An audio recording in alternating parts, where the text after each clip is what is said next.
हे पहा आपल्याला आज एक नवीन भाषा शिकायची. त्या भाषेचं नाव काय आहे? जापनीज. कुठली? जापनीज. भारतामध्ये आपण कसं वेगवेगळ्या भाषा बोलतो. महाराष्ट्रात आपण मराठी बोलतो, भारतामध्ये हिंदी बोलली जाते. तसं जपान हा एक देश आहे. कोणता? जपान. त्या जपान देशामध्ये जापनीज भाषा बोलली जाते. कोणती भाषा बोलली जाते? जापनीज. जापनीज मध्ये आपण अगोदर हे शब्द शिकूया. पाणी, आपलं पाणी पितो ना, त्या पाण्याला म्हणायचं मिझू. काय म्हणायचं? मिझू. पाण्याला काय म्हणायचं? मिझू.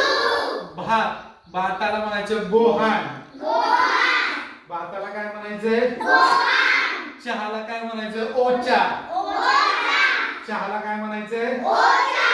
आणि कृपयाला म्हणायचं कुदासाई.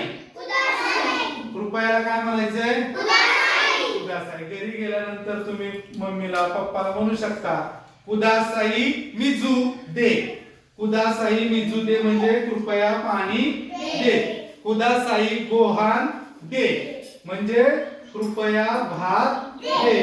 कुदासाई ओचा दे म्हणजे मला चहा दे. अशा प्रकारचं कृपया मला चहा दे. नंतर आपल्याला बघायचं मीला आपण काय म्हणतो? वाटाशी. मीला जपानीज मध्ये काय म्हणतात? वाटाशी. आम्हीला काय म्हणायचंय? वाटाशिताची. तुला काय म्हणायचंय? अनाटा. तुम्हीला काय म्हणायचंय? अनाटा गाटा. तोला काय म्हणायचंय? कारे. तेला काय म्हणायचंय? कारेरा. तिला काय म्हणायचंय? कांजोस. काय म्हणायचंय? आणि त्या असतील तर कांजोताची.